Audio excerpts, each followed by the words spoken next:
Well, g'day there lads. You can blame Mark from UK Locksport for this video. I watched his video the other day of his shed and his work area, so it inspired me to show you mine.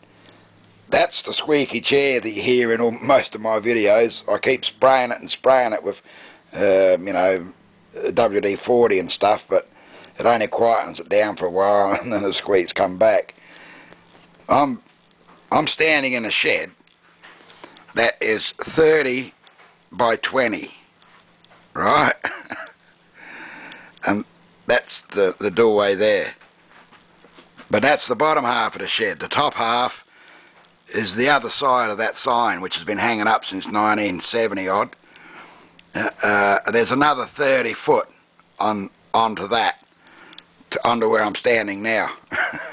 And that is the area that I've got to work in.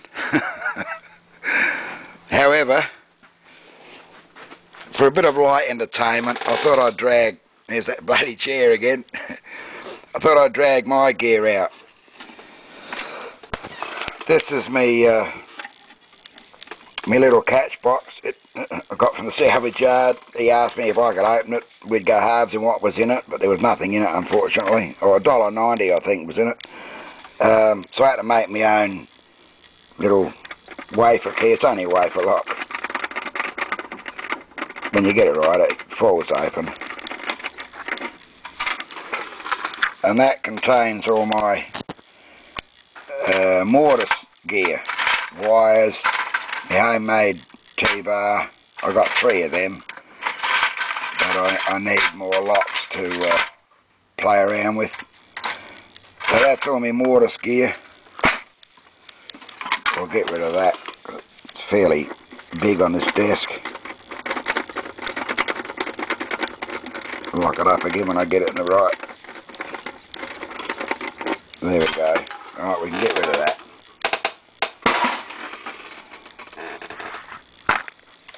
Southord Pagoda pick set, the BPXS12, which I seldom use. The Southord MPXS32, again, which I seldom use. The Clom, which I broke one of the, well, I call them a dimple. It's like a bent diamond. It's that shape, but you can see the diamond's got a little bend on the end of it. If you can see that. See the little bend on the end of it? There's a left hand and a right hand. Well, I've had to make 2. A left and right hand. I've made 2. I haven't used them yet, so I don't know if they're going to work. But while I'm there, that's in me dimple pick set box. It's only a glasses case. I haven't got any dimple locks yet. I've yet to come across one of those to play with, being still an amateur at this. So that's the Clom set. That's the Southord C2010, which I seldom use. That's the first set I ever bought, the Gosso, that all folds out with all the goodies inside, which I very seldom use. Tubular lock picks. I have not yet got a tubular lock, so I've got no idea if I'm going to be successful with those. But I got them anyway, because one day I will progress to a tubular lock. Again, it's a glasses case. That's all my cross picks. I bought the set of 5. I thought they were fairly cheap. Not spectacular for these steering wheel locks. I only got 4 or 5 of them there. I've only videoed 2 of them because, you know, everybody seems to prefer single pin picking them, whereas I don't bother with that. I just get the cross picks out.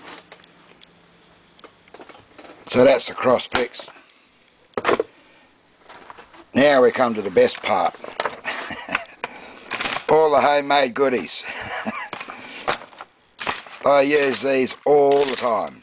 I haven't opened any of those for I don't know how long, months and months and months. That's the first time they've seen the light of day for quite some time. I'm normally always using my homemade stuff. They're not spectacular to look at, but they work. So as long as they work, I'm happy with that. But I started to get a bit of a drought on steak knives there for a while, so I thought I'd better stock up on some more.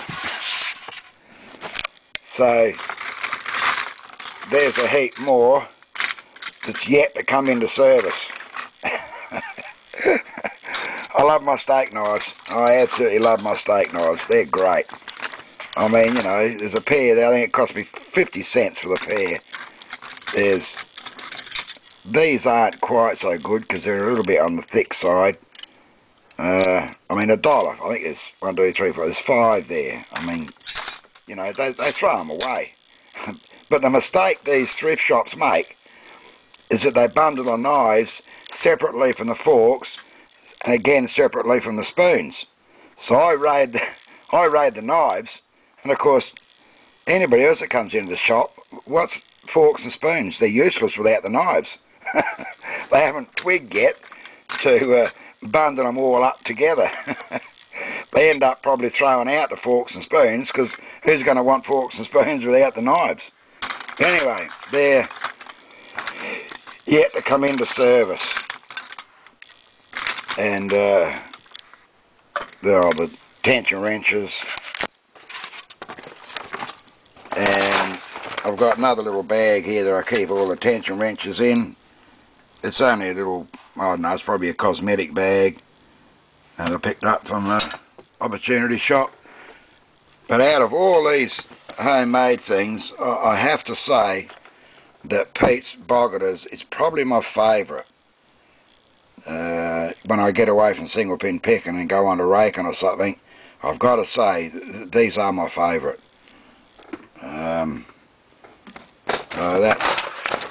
Those. These here are actually a nice knife, but I made the mistake of cutting the pick the wrong end. I should have turned it over that way, because this way they tend to fall over. See that weight at the bottom there is like a counterweight, and if I had have made them that way, they would have fitted really, really nicely in my hand. I sort of stuffed up there, but never mind. And in there is me, you know, your wafer picks, jigglers, what do you call them? The combs, where is it? These combs, the disc detainer and the rear tension disc detainer. That's the feeler gauges for me. Geez, it's pretty hard to do with one hand. Hang on a minute. These are for me any combination locks that I find where the wheels are really tight and close together, and are really hard to rotate, so you can't feel the traditional way by pulling on the shackle. So these feeler gauges, there's some there that are really thin. I can slip these in between the wheels and pick up that, you know, that little notch out that you pick up. Wafer keys there. That's pretty much it, I think, in there. So yeah, now just to come back to Pete's Boggerter, if I can find me, oh, here it is, this Yale lock. Now I did this, I'm just going to set this camera up, just bear with me. Like I said, you can blame Mark for this video. He's the one that inspired me to do this. So where are we, about there? These Boggerters, oh, where's the tension wrench? Quickly. This is the Yale that I did with those pin tumbler wafer picks that I videoed the other day.